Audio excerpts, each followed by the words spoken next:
Okay, hey guys. So today I'm going to teach you guys how to overclock your monitor, which does not have a built-in overclocking feature. So on some gaming monitors, like the new Acer ones, they do have the ability to overclock through the on-screen menu. However, for my current model, Acer 22 1Q, something like that, it runs at a stock refresh rate of 60 Hz, like most monitors do. So if you're using an nvidia graphics card, there is the feature to overclock it through software, and I'll show you how that works in a minute. So first off is to launch nvidia control panel like I just did. Then you'll be greeted with the change resolution screen. So once you're on this screen, it's very important that you don't click anything, because clicking anything else will remove this the function of this customize button. So what you want to do is change menu if you accidentally click it, and change back to change resolution. So once you click 10, okay, hold on.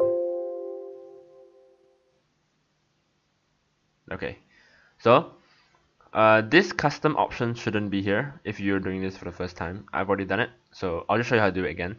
So what you want to do is select your native resolution, click customize, then enable resolutions. This will have to be checked. Then you click create custom resolution. So here you can see your stock refresh rate, which I would assume be 60. And what you want to do here is go up incrementally at first, maybe by 5, so 65 test, and if it's okay, you go up to 70 test. Well, the purpose of this is every monitor has a different limit. So if you hit your limit, there'll be no display. It'll just say no signal received.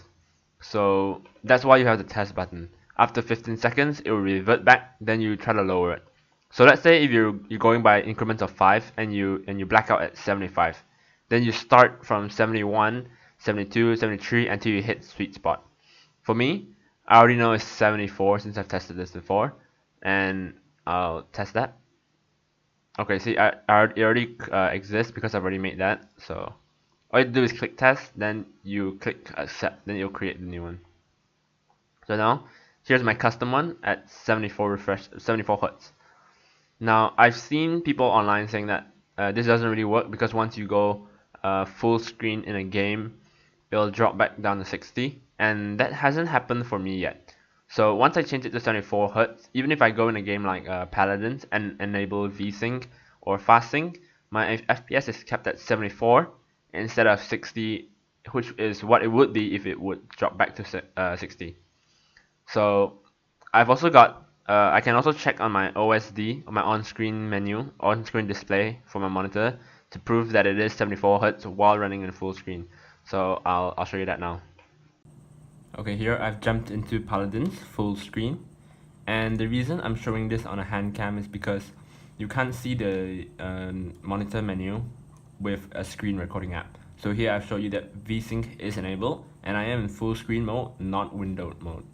And with VSync on, as you can see, my frame rate is 74, meaning that the monitor's refresh rate is 74 Hz. If that's not enough, if we go to the monitor menu, as you can see, it is currently running at 74 Hz, and that would normally say 60 Hz if it was on stock. See, again, this monitor is the Acer R221Q. You can check online, it is actually a 60 Hz monitor. Okay, so that's it. That's how to overclock your monitor, and thanks for watching.